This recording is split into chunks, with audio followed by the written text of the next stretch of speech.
Hello student, in our previous lecture we will see the topic respirations, how respiration takes place in animals and plant. In this lecture we will see the next topic that is transportation. Transportation means किसी चीज़ का transport करना, कैसे किसी material का एक जगह से दूसरी जगह ट्रांसपोर्ट होता है, कैसे किसी फूड, मिनरल्स, वाटर्स का प्लांट्स में और एनिमल में ट्रांसफ़र होता है ताकि उसकी हर एक बॉडी पार्ट्स को एक प्रॉपर अमाउंट में एनर्जी, न्यूट्रिएंट्स और ऑक्सीजन्स वगैरह मिल सके ताकि वो वर्कआउट कर सके। तो इस चीज़ को हम इसमें देखेंगे। जैसा कि हम जानते हैं कि ह्यूमन बीइंग में एक फ्लूइड पाया जाता है, एक लिक्विड पाया जाता है जो पूरी बॉडी में घूमता रहता है, जिसे हम क्या कहते हैं, ब्लड कहते हैं।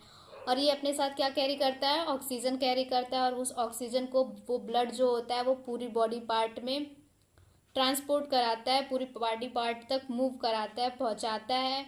और ये सिर्फ कर कैसे पाता है, क्योंकि हमारी बॉडी में एक मस्कुलर पंप पाया जाता है जो ब्लड को पंप करता है, जो ब्लड को प्रेशर देता है, और उसी प्रेशर से वो ब्लड जो होता है, हर एक ब्लड का जो ट्यूब होता है, जैसे कि नर्स होते हैं, उसके थ्रू पूरी बॉडी में ट्रांसपोर्ट होता है। तो इस चीज़ को हम आगे बहुत ही डिटेल में देखने वाले हैं। उसके बाद जो होता है वो टॉपिक है कि कैसे प्लांट में होता है, क्योंकि प्लांट में तो कोई पंप पाया ही नहीं जाता है। तो उसमें जो होता है ना, प्लांट में दो टाइप के टिश्यू पाए जाते हैं, जिसे हम क्या कहते हैं, जाइलम कहते हैं और फ्लोएम टिश्यू कहते हैं, जो कि फूड मटेरियल और वाटर को कैरी करता है और ट्रांसपोर्ट करता है बॉडी, उसके प्लांट की पूरी बॉडी में, पूरे रूट से स्टेम तक। वो चीज़ भी हम आगे नेक्स्ट हम देखेंगे। अब इसके बाद हम देखते हैं कि सर्कुलेटरी सिस्टम क्या होता है। किसी चीज़ का सर्कुलेशन, सर्कुलेशन मतलब क्या होता है, घूमना होता है ना, कि बॉडी में लेग से लेके हेड तक कैसे कोई चीज़, जो फ्लूइड वगैरह, वाटर, मिनरल्स वगैरह घूमते हैं, किसकी हेल्प से घूमते हैं, वो चीज़ देखेंगे। तो the system contain heart and blood vessels and moves blood through out the body. वो सिस्टम जो कि हार्ट को कंटेन करता है, ब्लड वेसल्स जो कि ब्लड को कैरी करता है, उन्हें ब्लड वेसल्स कहते हैं। ब्लड को लेके जाता है, ब्लड को कंटेन करता है, उसे ब्लड वेसल कहते हैं। तो जो हमारा हार्ट हो गया और ब्लड वेसल्स हो गया, वो पूरी बॉडी में ब्लड को भेजता है। इस सिस्टम को क्या कहते हैं, सर्कुलेटरी सिस्टम कहते हैं। और ये सर्कुलेटरी सिस्टम हेल्प करता है ताकि हर एक टिश्यू, हर एक ऑर्गन, हर एक सेल्स को प्रॉपर अमाउंट में ऑक्सीजन, न्यूट्रिशंस उसके वर्क के लिए मिल सके, ताकि वो उस चीज़ पे वर्क कर सके, उसकी हेल्प से वो उसे एनर्जी वगैरह मिल सके, और वो उसका ग्रोथ, डेवलपमेंट हर अच्छे तरीके से हो सके। और जो वेस्ट मटेरियल है, जो वेस्ट मटेरियल हर एक बॉडी पार्ट से, उसे कलेक्ट करता है और इसे उस जगह ले जाता है जहाँ से ये वेस्ट मटेरियल रिमूव हो सके।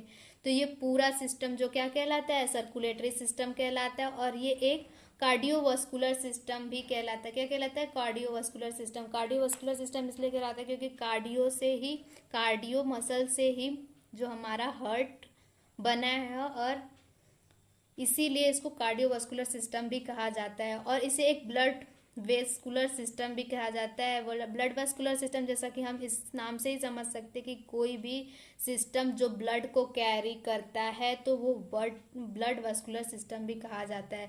अब ये 3 पार्ट में डिवाइड है, मतलब इसमें जो जो इंक्लूड है उस हिसाब से 3 पार्ट में डिवाइड किया गया है। पहला क्या है, सर्कुलेटरी फ्लूइड। क्या है, सर्कुलेटरी फ्लूइड। दूसरा पंपिंग हार्ट, और तीसरा है कंडक्टिंग ट्यूब वेसल।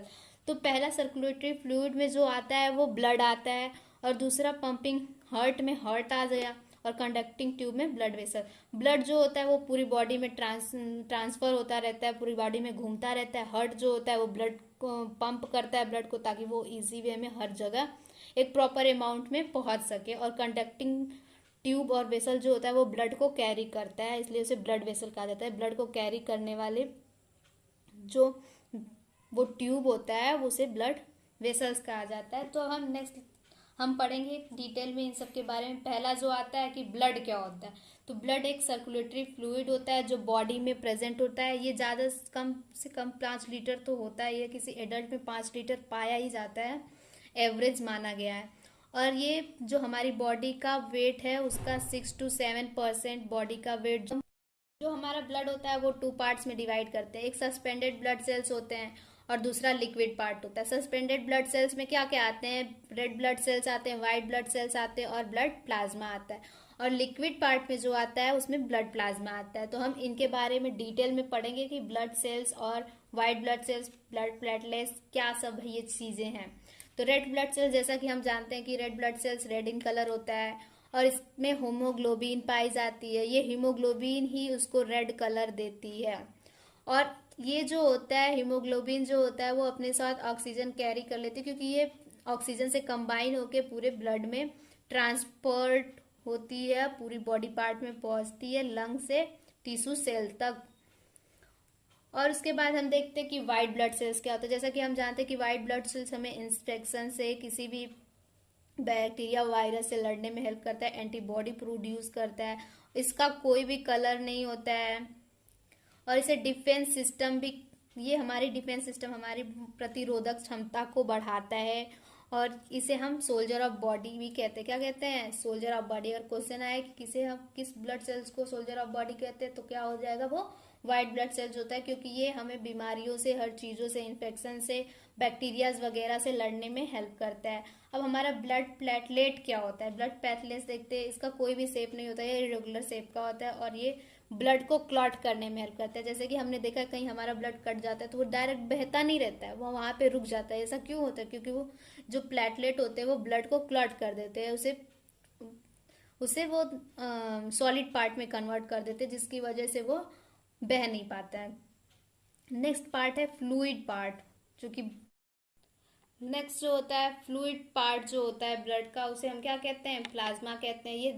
ये जो होता है मोस्टली वाटरी पार्ट होता है, एकदम फ्लूइड पार्ट होता है और ये सबसे ज़्यादा पार्ट कवर करता है ब्लड का। कम से कम 50 to 60% जो होता है बॉडी में वो ब्लड प्लाज्मा ही होता है। और ये क्या कवर कर, क्या अपने साथ कैरी करता है? या तो इसमें साल्ट होता है, ग्लूकोज होता है, amino acid, protein, CO2, hormones, digestive food and excretory material होता है, नाइट्रोजेनियस वेस्ट होता है। The substance are transported in disordered state. जो प्लाज्मा होता है ना, ये बहुत ही मेन पार्ट होता है ब्लड का। ये ज़्यादा से ज़्यादा पार्ट होता है ब्लड का। कम से कम 55 to 60% जो ब्लड का पार्ट होता है वो टोटल प्लाज्मा होता है। और ये लिक्विड फॉर्म में होता है, फ्लूइड फॉर्म में होता है, वाटरी फॉर्म में होता है। और ये सबसे ज़्यादा अमाउंट ब्लड का कैरी करता है, बहुत ही इंपॉर्टेंट है, 55 to 60% कैरी करता है। और ये अपने साथ क्या क्या कैरी करता है? Salt, glucose, amino acid, proteins carry करता है। इसका मतलब जितने भी डाइजेस्ट होने के बाद जितने भी मटेरियल्स हैं, जो न्यूट्रिएंट्स हमें मिले, वो कैरी करता है। CO2 कार्बन डाइऑक्साइड कैरी करता है, हार्मोन्स कैरी करता है। और डाइजेस्टेड फूड और एक्सक्रीटरी मटेरियल, जो एक्सक्रीटरी मतलब वेस्ट मटेरियल है जिन्हें बाहर करना है, वो सब चीज़ें लेके अपने साथ ये घूमता है, ताकि वो जो एक्सक्रीटरी सिस्टम है मतलब उसे लेके वो जाता है उस प्लेस पे, ताकि जहाँ से वो बाहर निकल सके। और जो बाकी न्यूट्रिएंट्स उसे बॉडी पार्ट को देने के लिए ले जाता है, ट्रांसपोर्ट करता है ये अपने साथ पूरा डिजॉल्व स्टेट में। और ये बहुत ही इंपॉर्टेंट पार्ट हो जाता है ब्लड का, जो ट्रांसपोर्टेशन में बहुत ही ज़्यादा हेल्प करता है। अब नेक्स्ट जो होता है सर्कुलेटरी पार्ट में, सर्कुलेटरी सिस्टम में जो हमारा आता है एक लिम्फ आता है, जिसके बारे में हम पढ़े तो नहीं है, लेकिन इसमें हम देखेंगे कि लिम्फ आता है। वो दूसरा सर्कुलेटरी फ्लूइड है जो कि ट्रांसपोर्टेशन में हेल्प करता है। और ये बनता किससे? प्रोटीन, प्लाज्मा, सम ब्लड सेल्स से बनता है और कुछ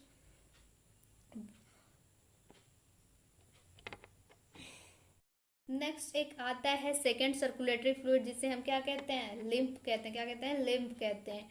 और ये जो होता है सर्कुलेटरी फ्लूइड, वो भी ट्रांसपोर्टेशन में हेल्प करता है। किस में हेल्प करता है? ट्रांसपोर्टेशन में। और किससे बना होता है? ये प्रोटीन, प्लाज्मा, सम ब्लड सेल से बना होता है, जो कि निकल जाते हैं। जैसे कि मान लो कि क्या बोलते हैं कि हमारा जो आर्टरीज है वो ब्लड को लेके जा रहा है और वेन्स के पास वो लेके जा रहा है, तो आर्टरीज बहुत ही ज़्यादा भारी हो जाता है, तो उसमें वो कुछ सब्सटेंस को कैपिलरीज के थ्रू वो अपनी आर्टरीज से रिमूव कर देते हैं। जैसे कुछ प्रोटीन्स, अमाइनो एसिड और बाकी सब चीज़ें हल्का होने के लिए वो क्या करता है? रिमूव कर देता है। तो वही सब चीज़ें जो होती हैं वो लिम्फ का फॉर्मेशन करती हैं। और वो जो चीज़ें होती हैं फिर क्या कहती हैं? वो टिश्यूज़ में जाती हैं लिम्फेटिक वेसल से। जो लिम्फ को कैरी करता है उन्हें लिम्फेटिक वेसल्स कहते हैं। क्या कहते हैं? लिम्फेटिक वेसल्स कहते हैं।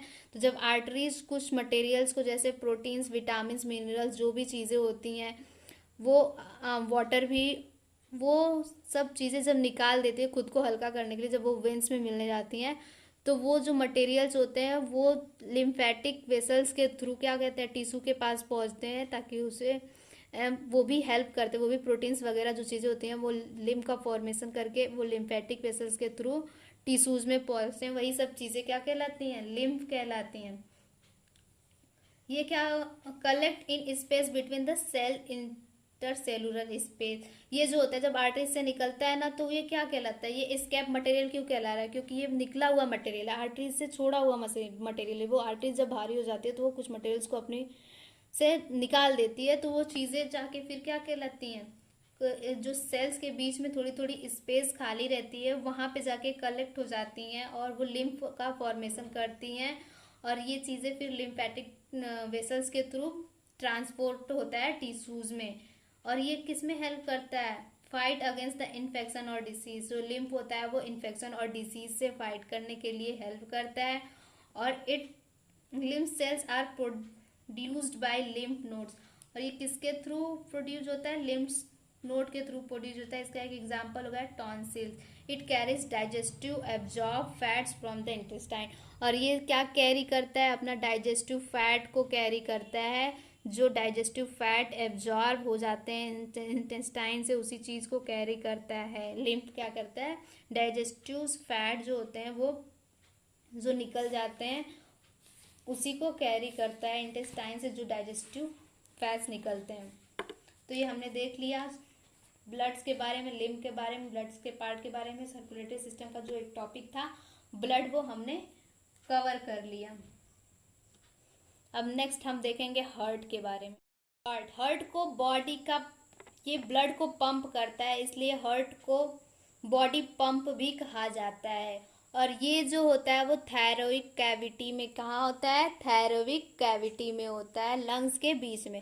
थायरॉइड कैविटी उसको कहा जाता है, वो चेस्ट जो होता है ना, वो जिस रीजन में होता है उसे थायरॉइड कैविटी कहा जाता है।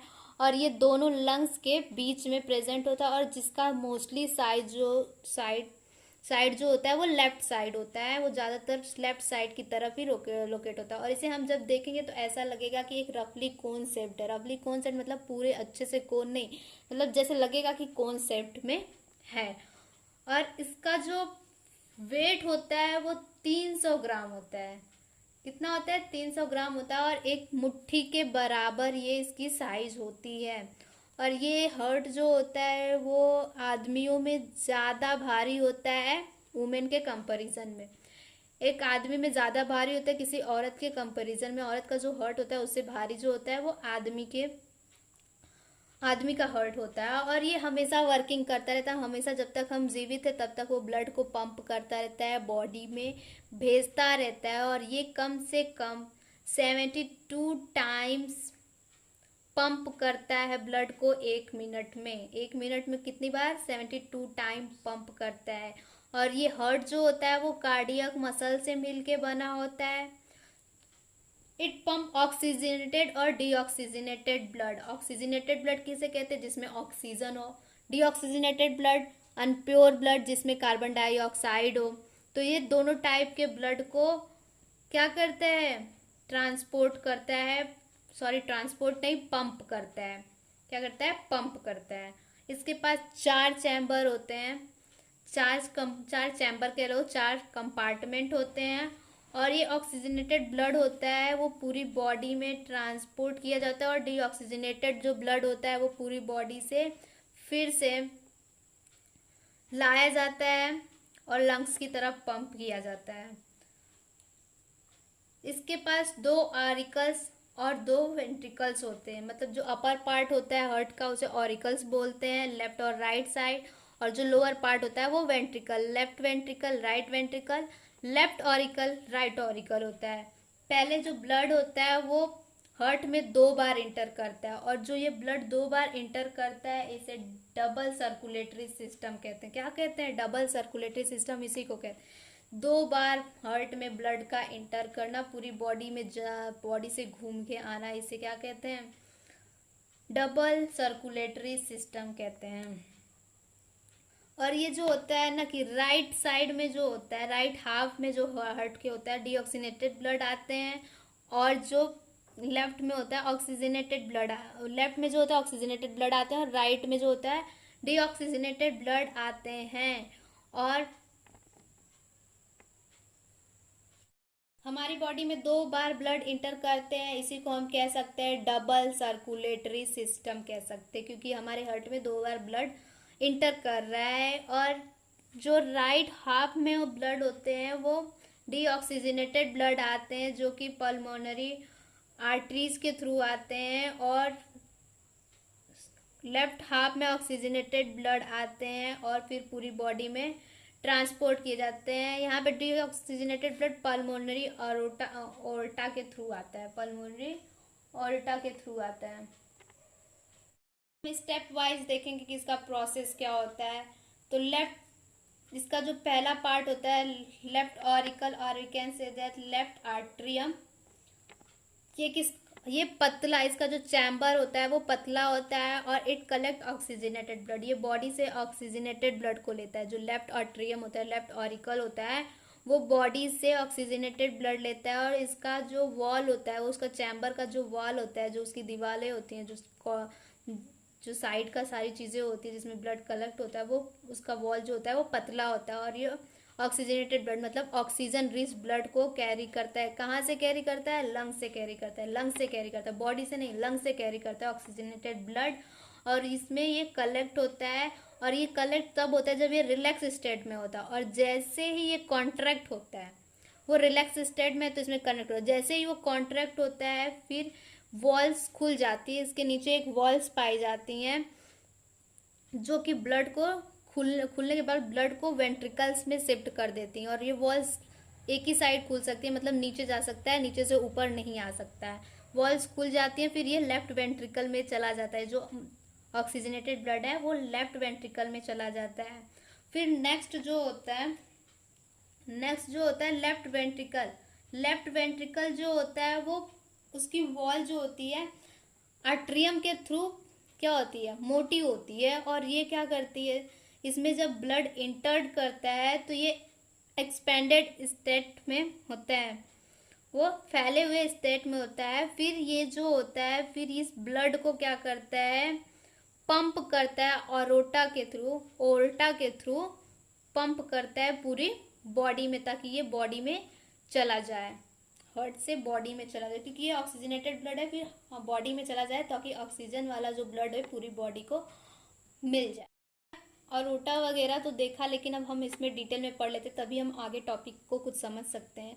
तो मैं इसमें कुछ जो आगे आने वाली चीज़ें हैं उसको मैं यहीं पे एक्सप्लेन कर देती हूँ, फिर नेक्स्ट स्टेप को देखती हूँ। अरोटा क्या होता है? ये लार्जेस्ट ब्लड वेसल होते हैं that carry blood from left ventricle to different part of the body. It supply oxygenated blood through, जैसे कि हमने ऊपर देखा कि पल्मोनरी अरोटा जो था डीऑक्सीजनेटेड ब्लड को कैरी कर रहा था, लेकिन ये जो अरोटा है वो लार्जेस्ट ब्लड वेसल्स है, और ये क्या करता है? लेफ्ट वेंट्रिकल से ऑक्सीजनेटेड ब्लड को कैरी करता है और आर्टरीज में भेजता है, ताकि आर्टरीज से फिर पूरी बॉडी में वो ट्रांसपोर्ट हो सके। अब यहीं पे हम ब्लड वेसल्स के बारे में पढ़ लेते, ताकि आगे जो स्टेप है उसमें हमें कोई भी प्रॉब्लम ना हो कि ये सब चीज़ें क्या है। तो हम पहले इसी को कवर कर लेते हैं। Blood vessels tube like structure होता है, मतलब ट्यूब लाइक स्ट्रक्चर होता है इसका, और ये एक तरह से क्या रहते हैं कि ब्लड का बर्तन होता है जो ब्लड को कैरी करता है। ये ट्यूब लाइक स्ट्रक्चर होता है, ट्यूब की तरह होता है। ब्लड वेसल्स में 3 टाइप के वेसल्स आते हैं, आर्टरीज, वेन्स और कैपिलरीज। आर्टरीज जो होती है ऑक्सीजनेटेड ब्लड कैरी करती है, लेकिन इसमें एक पल्मोनरी आर्टरीज होती है जो एक्सेप्शन होती है, जो कि डीऑक्सीजनेटेड ब्लड को कैरी करती है। उसी तरह वेन्स में भी, वेन्स जो होता है वो डीऑक्सीजनेटेड ब्लड कैरी करता है, लेकिन जो इसमें पल्मोनरी वेन्स है वो ऑक्सीजनेटेड ब्लड कैरी करता है। एक कैपिलरीज होती है। कैपिलरीज क्या होती है? कैपिलरीज जो होता है ना वो कनेक्ट करता है आर्टरीज और वेन्स के बीच में, कनेक्ट करता है जो वेसल्स, उसे क्या कहते हैं? कैपिलरीज कहते हैं। अब हम पढ़ते हैं कि आर्टरीज होता क्या है। आर्टरीज जो होता है उसकी वॉल जो होती है थिक होती है, मतलब मोटी होती है, और ये ऑक्सीजनेटेड ब्लड को कैरी करता है अंडर द प्रेशर पड़ता है हार्ट पे, तो हार्ट क्या करता है? ऑक्सीजनेटेड ब्लड को अरोटा में भेजता है, अरोटा फिर इसे क्या करती है? आर्टरीज में भेजती है, ताकि ये डिफरेंट ऑर्गन्स बॉडी पार्ट में ऑक्सीजनेटेड ब्लड है वो ट्रांसफर हो सके। और ये जब आर्टरीज डिफरेंट डिफरेंट ब्रांचेस में फैलने लगती है तो वो आर्ट्रियोल्स हो जाती है। क्या कहते हैं उसको? आर्ट्रियोल्स कहते हैं। तो ये जब आर्टरीज यहाँ से डिफरेंट डिफरेंट ब्रांचेस में ऐसे निकलने लगी है, ऐसे निकलने लगी, तो ये जो होता है वो आर्ट्रियोल्स कहलाता है। और उसके बाद जो होता है वेंस क्या होता है? इसकी वॉल जो होती है पतली होती है और ये कौन सा कैरी करता है? डीऑक्सीजनेटेड, मतलब जिसमें कार्बन डाइऑक्साइड हो, जो ऑक्सीजन प्योर ना हो और विदाउट इस पे कोई प्रेशर नहीं लगता है। ये बॉडी ऑर्गन से वो हार्ट से नहीं ले जाता है, ये बॉडी से कैरी करता है। बॉडी के हर अलग अलग पार्ट से ये ब्लड को कहाँ ले जाता है? लंग्स में ले जाता है, वेंस जो होता है। और ये किसकी वजह से फॉर्म होता है? छोटे छोटे कैपिलरीज और वेन्यूल्स जब मिलते हैं तो ये वेंस का फॉर्मेशन करते हैं। तो आर्टरीज और वेंस में क्या डिफरेंस है? आर्टरीज जो होता है हार्ट से ब्लड को ट्रांसपोर्ट करता है बॉडी पार्ट में, किस ब्लड को? ऑक्सीजनेटेड ब्लड को जिसमें ऑक्सीजन प्रेजेंस हो। और वेंस जो होता है वो क्या करता है? डीऑक्सीजनेटेड ब्लड को लाता है दूसरे दूसरे पार्ट से, बॉडी पार्ट से, किसमें? लंग्स तक पहुंचाता है ताकि वो फिर से उस ब्लड को प्योर कर सके। तो दोनों में यही डिफरेंस है। और आर्टरीज में एक पल्मोनरी आर्टरीज पाई जाती है जो कि एक्सेप्शन है, और ये क्या करती है? डीऑक्सीजनेटेड ब्लड को कैरी करती है। और वेंस में पल्मोनरी वेंस पाई जाती है जो कि ऑक्सीजनेटेड ब्लड्स को कैरी करती है। ये इंपॉर्टेंट है, ज़्यादातर पल्मोनरी वेंस और आर्टरीज का भी यूज इसमें बहुत ज़्यादा है। नेक्स्ट होता है कैपिलरीज। कैपिलरीज एक कनेक्टिंग वेसल्स है जो कि आर्टरी कनेक्टिंग वेसल्स है। जैसे कि यहाँ से आर्टरीज है, यहाँ से वेंस है, तो इसको बीच में जो कनेक्ट करने वाला पार्ट होता है उसे कैपिलरीज कहते हैं। छोटे छोटे होते हैं जो कि आर्टरीज और वेंस को कनेक्ट करते हैं। इसकी वॉल जो होती है वो पतली होती है और ये सिंगल सेल ट्यूब वेसल्स होते हैं। ये सिंगल सेल के ट्यूब वेसल्स होते हैं और ये डिस्ट्रीब्यूट करते हैं और ब्लड को कलेक्ट करते हैं बॉडी ऑर्गन से। ये या तो भेजते हैं या तो कलेक्ट करते हैं ब्लड को बॉडी ऑर्गन से, या फिर बॉडी ऑर्गन तक पहुंचते हैं और ये गैसेस का एक्सचेंज करने में हेल्प करते हैं। एक्सक्रेटरी वेस्ट जो बॉडी सेल्स में होते हैं उन सब चीज़ों को कलेक्ट करने में हेल्प करते हैं, गैसेस को एक्सचेंज करने में हेल्प करते हैं, ब्लड को डिस्ट्रीब्यूट करने में ऑर्गन्स तक और ऑर्गन से ले आने में हेल्प करते हैं। ये आर्टरीज और वेंस को कनेक्ट भी करते हैं। प्लेटलेट जो होता है, यहीं पे हम एक चीज़ प्लेटलेट भी देख लेते हैं। प्लेटलेट का यहाँ पे एक बहुत ही इम्पोर्टेंट वर्क होता है ताकि जो हमारी बॉडी से ब्लड का वेस्ट ना हो, ये बॉडी के जो हार्ट का जो प्रेशर होता है उसे भी मेंटेन करता है और ताकि हमारी बॉडी से ब्लड का लॉस ना, उसमें हेल्प करता है प्लेटलेट्स जो होता है वो। तो ये चीज़ें हमने देख ली। अब हम समझ गए कि कौन कौन सा ब्लड वेसल्स वगैरह यूज होते हैं इस चीज़ में। अब हम नेक्स्ट स्टेप इजीली समझ सकते कि कैसे ब्लड कैरी करता है। हमने देखा कि 2 स्टेप देखा, उसमें क्या होता है कि लेफ्ट हाफ से अरोटा के थ्रू ऑक्सीजनेटेड ब्लड आता है, आर्टरीज में जाता है, आर्टरीज के थ्रू किस में जाता है? बॉडी पार्ट में जाता है। बॉडी पार्ट्स में गया, यहाँ पे बॉडी पार्ट ने यूज किया, ब्लड को यूज किया, उसके बाद उसका ऑक्सीजन यूज हो गया, उसमें कार्बन डाइऑक्साइड बचा, फिर वो कैपिलरीज के थ्रू वेन्यूल्स में आता है, वेन्यूल्स के थ्रू वेन में डीऑक्सीजनेटेड ब्लड आता है, डीऑक्सीजनेटेड ब्लड से फिर वेना कावा में आता है, वेना कावा से फिर राइट हाफ में पहुंच जाता है, राइट हाफ हार्ट के राइट हाफ में डीऑक्सीजनेटेड ब्लड का होता है, फिर ये डीऑक्सीजनेटेड ब्लड फिर लंग्स में प्यूरिफिकेशन के लिए पहुंचता है। तो इसे क्या कहते हैं? लेफ्ट हाफ से राइट हाफ तक जो ब्लड का ट्रांसपोर्ट हो रहा है, लेफ्ट हाफ से राइट हाफ तक। अब नेक्स्ट हमने थर्ड स्टेप देखा, राइट आर्ट्रियम क्या करता है। राइट आर्ट्रियम की वॉल जो होती है पतली होती है और ये ऑक्सीजनेटेड ब्लड को कैरी करता है और डिफरेंट पार्ट में भेजता है, किसके through? Vena cava. Vena cava दो टाइप का होता है, superior vena cava, interior vena cava. Interior vena cava body के निचले पार्ट से, हार्ट के निचले पार्ट से जो होता है पैर से लेके ब्लड्स को कैरी करता है, और सुपेरियर वेना कावा जैसे कि माइंड से, अपर पार्ट से बॉडी के ब्लड को कैरी करता है और राइट आर्ट्रियम में पहुंचाता है। जब ये रिलैक्स स्टेट में होता है तो इसमें ब्लड इंटर करता है और जब ये कॉन्ट्रैक्ट करता है तो वॉल्स खुल जाती है, इसके नीचे वॉल्स प्रेजेंट होती है और वो राइट वेंट्रिकल में चला जाता है जो कि इसके जस्ट नीचे होता है, राइट आर्ट्रियम के जस्ट नीचे होता है और वॉल्स से कनेक्टेड होता है।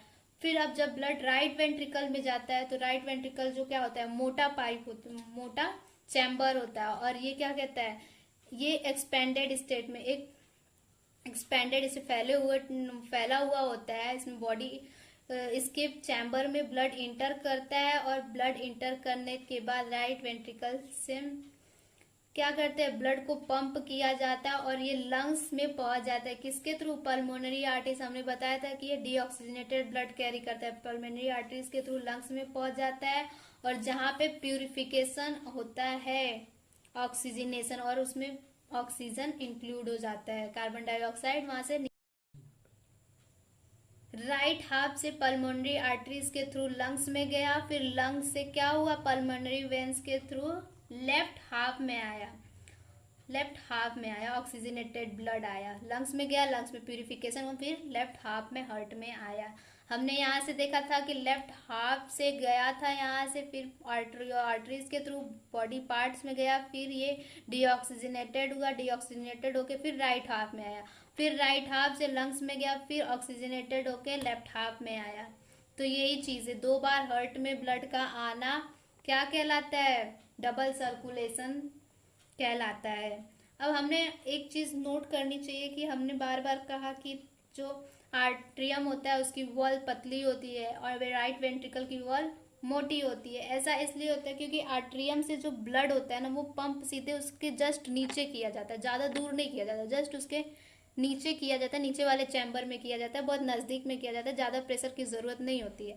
लेकिन जो वेंट्रिकल्स होता है उसे दूर, चाहे या तो बॉडी पार्ट्स में भेजना रहता है या फिर लंग्स के पास में भेजना रहता है, सिर्फ हार्ट में नहीं भेजना रहता, उसे हार्ट से बाहर भेजना रहता है, इसलिए इसकी वॉल जो होती है चौड़ी होती है। अब हम देखेंगे इस चीज़ को, हम फिगर्स के थ्रू समझ लेते हैं, थोड़ा स्ट्रक्चर देख लेते हैं। यहाँ पे सिस्टमेटिक अरोटा है, यहाँ पे पल्मोनरी वेन है, और यहाँ पे सुपेरियर वेना कावा, ये क्या करता है, अपर पार्ट से ब्लड को, डीऑक्सीजनेटेड ब्लड को लाता है। राइट ऑर्कल्स जो होता है वो यहाँ पे इन्फेरियर वेना कावा, जो इन्फेरियर वेना कावा निचली पार्ट से जो होता है ब्लड को लाता है। ये जो राइट ऑरिकल है, राइट ऑरिकल और अट्रियम कह सकते हैं। और ये क्या है, राइट वेंट्रिकल है, राइट वेंट्रिकल है। इधर जो होता है लेफ्ट वेंट्रिकल है, यहाँ पे जो है लेफ्ट ऑरिकल प्रेजेंट है। और ये जो होता है पल्मोनरी अरोटा है, पल्मोनरी वेन्स। हमने सारा फंक्शन पढ़ लिया, हम एक बार फिगर से बस इसका लेबलिंग देख लेते हैं। ये पल्मोनरी वेन हो गई, ये सिस्टमेटिक अरोटा हो गया, ये सब चीज़ें ह्यूमन हार्ट का ये हमने देख लिया और प्रॉपर अच्छे से फंक्शनिंग पढ़ ली है हमने। तो उस हिसाब से उस फंक्शंस को देख के और इस फिगर्स को समझ लो कि किस किस चीज़ का क्या क्या फंक्शंस है। अगर हम नेक्स्ट लेक्चर में रिवीजन टाइप में हम कुछ बता देंगे, इसमें अगर 5 मिनट की वीडियो में हम एक्सप्लेन कर देंगे पूरा। वैसे मैंने हर एक पार्ट्स को एक्सप्लेन कर दिया है और यहाँ पे पूरा लेबलिंग फिगर कर दिया है, तो आप लोग उसको समझ लो।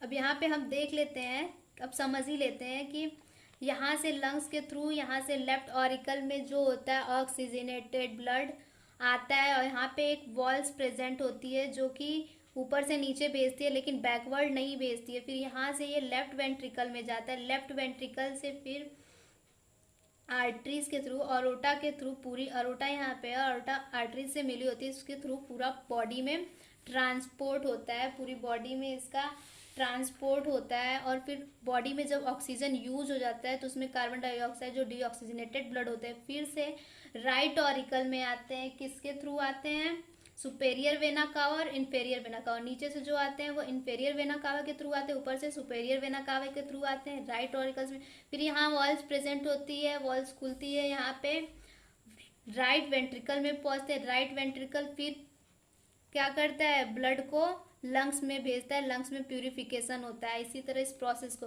यहाँ पे ब्लड आते हैं लेफ्ट ऑरिकल्स में, लेफ्ट ऑरिकल से राइट ऑरिकल्स, लेफ्ट ऑरिकल से लेफ्ट वेंट्रिकल में जाते हैं, फिर बॉडी में जाते हैं, फिर बॉडी से जो डीऑक्सीजनेटेड ब्लड होते हैं राइट ऑरिकल में आते हैं, राइट वेंट्रिकल में जाते हैं, उसके बाद फिर लंग्स में जाते हैं। तो इसमें ब्लड 2 बार आ रहे हैं, इसलिए इसे डबल सर्कुलेशन मेथड कहते हैं। अब यहाँ से इस फिगर से यहाँ से समझते हैं, देखो जैसे कि लंग्स है, लंग्स से जो ऑक्सीजनेटेड ब्लड आ रहा है, लंग्स से ऑक्सीजनेटेड ब्लड आ रहा है पल्मोनरी वेन्स के through, pulmonary veins oxygenated blood carry करती है, इसके थ्रू हार्ट में जा रहा है, हार्ट से फिर हार्ट जो पंप कर रहा है, हार्ट में जा रहा है, हार्ट पंप कर रहा है, फिर हार्ट से जो होता है ये पूरी बॉडी पार्ट में जा रहा है। कौन सा? ऑक्सीजनेटेड ब्लड जा रहा है। सिस्टमिक आर्टरीज के थ्रू क्या जा रहा है? पूरी बॉडी में जा रहा है। बॉडी से फिर यहाँ पे बॉडी यूज कर रही है, बॉडी का हर एक पार्ट ऑक्सीजन को यूज कर रहा है। फिर यहाँ से ऑक्सीजन को यूज करने के बाद जो ब्लड हो रहा है वो ट्रांसफर हो रहा है। कौन सा ब्लड बन जा रहा है? Deoxygenated blood. और ये फिर सिस्टमेटिक वेन्स के थ्रू ट्रांसफर फिर से कहाँ जा रहा है? हार्ट के पास चला जा रहा है। फिर से ये डीऑक्सीजनेटेड ब्लड हार्ट के पास चला जा रहा है। हार्ट फिर उसे क्या कर रहा है? उससे फिर से हार्ट क्या कर रहा है? पल्मोनरी आर्टरीज के थ्रू लंग्स में भेज रहा है ताकि यहाँ इसका प्यूरिफिकेशन हो सके। लंग्स में ब्लड का प्यूरिफिकेशन होता है, हार्ट में नहीं होता है, लंग्स में होता है। यहाँ से फिर जो होता है, यहाँ से कार्बन डाइऑक्साइड रिमूव हो जाती है, ऑक्सीजन ब्लड में आ जाते हैं। फिर से ऑक्सीजनेटेड ब्लड जो होता है हार्ट में जाता है। ये प्रोसेस चलती रहती है, इसे डबल सर्कुलेशन कहते हैं। इस तरह से ब्लड के साथ सारे न्यूट्रिएंट्स वगैरह वेस्ट प्रोडक्ट्स का ट्रांसपोर्ट होता है। इसमें ट्रांसपोर्टेशन इन प्लांट देख लेते हैं। ट्रांसपोर्टेशन प्लांट में कैसे होता है? ये जाइलम के थ्रू, इसमें 2 टिश्यू पाए जाते हैं, जाइलम और फ्लोएम, जिसके बारे में हम 9th में बहुत ही डिटेल में पढ़ चुके हैं। तो जाइलम जो होता है वाटर्स और मिनरल्स कंटेन करता है। सॉयल से वो रूट्स के थ्रू पूरे इसमें प्लांट में ट्रांसपोर्ट करता है। इसके पास 2 ट्यूबुलर स्ट्रक्चर होता है, वेसल्स होते हैं जिसे ट्रैकियोड्स कहते हैं। और ये डेड स्ट्रक्चर ऑफ प्लांट होता है। ये क्या कहता है? जाइलम जो होता है वाटर और मिनरल्स को ट्रांसपोर्ट करता है। कहाँ से लेता है? रूट्स के थ्रू सॉइल से लेता है। न्यूट्रिएंट्स और वाटर और मिनरल्स सॉइल से लेता है और बॉडी में ट्रांसपोर्ट करता है जाइलम। फ्लोएम क्या करता है? ये जो होता है फूड, जो भी लीव्स में फोटोसिंथेसिस के बाद जो भी फूड बने होते हैं उसको क्या करता है? पूरे प्लांट्स में हर एक बॉडी पार्ट में, इसके हर एक पार्ट में ट्रांसपोर्ट करता है। फ्लोएम करता है। फ्लोएम फूड को ट्रांसपोर्ट करता है और जाइलम जो होता है वाटर और मिनरल्स को ट्रांसपोर्ट करता है। जाइलम जो होता है रूट्स में प्रेजेंट होता है, स्टेम्स में, ब्रांचेस में और लीव्स में प्रेजेंट होता है। तो इस तरह से ट्रांसपोर्ट होता है। जैसे कि सुक्रोज, यहाँ पे सुक्रोज है, फूड है, वो आता है फ्लोएम टिश्यू के थ्रू बॉडी में जाता है। बॉडी में जाने के बाद और नीचे से क्या आता है? वाटर कौन लेके आता है? जाइलम लेके आता है। जाइलम नीचे से वाटर मिनरल्स को लेके आता है और ये भी बॉडी में भेजता है। नीचे से ऊपर लेके आता है, फ्लोएम जो होता है लीफ से लेके आता है, बॉडी में भेजता है। इस तरह से इसका प्रोसेस होता है। जाइलम जो होता है वो वाटर मिनरल्स को रूट से ऊपर ले जाता है और फ्लोएम जो होता है लीव्स वगैरह से जो भी फोटोसिंथेसिस के बाद प्रोडक्ट का फॉर्मेशन होता है, जो भी फूड्स का फॉर्मेशन होता है, उसको ट्रांसपोर्ट करता है। अब हम देखेंगे कि ट्रांसपीरेशन क्या होता है। When plants are well watered as a excess of water is remove from the plant throughout the stomata. जब यहाँ से सॉयल वगैरह से जहाँ से भी वाटर मिलता है पूरी प्लांट्स में चला जाता है। प्लांट की हर एक बॉडी पार्ट अच्छे से उस वाटर को यूज कर लेती है। जो एक्सेस वाटर होता है वो स्टोमेटा जब खुलता है वो रिमूव हो जाता है वेपर के फॉर्मेशन में। तो इस प्रोसेस को क्या कहते हैं? ट्रांसपीरेशन कहते हैं। क्या कहते हैं? ट्रांसपीरेशन कहते हैं। The shifting of material food, the products of photosynthesis from one place to another, storing or supply is called translocation. जो भी फोटोसिंथेसिस के बाद मटेरियल पाए गए हैं उसका स्टोर करना, सप्लाई करना, ये सारी प्रोसेस को ट्रांसलोकेशन कहते हैं। ट्रांसपीरेशन में हर बॉडी पार्ट को वाटर अच्छे से मिल जाना, फिर और जो वेस्ट वाटर है, जो वाटर का यूज नहीं, वो वाटर वेपर में बन के उड़ जाना को ट्रांसपीरेशन कहते हैं। बस ट्रांसलोकेशन क्या होता है? फोटोसिंथेसिस के बाद जितने भी फूड जो होते हैं बनते हैं वो उनका स्टोर होना और फिर पूरी उनका सप्लाई होना पूरे प्लांट में ट्रांसलोकेशन कहलाता है।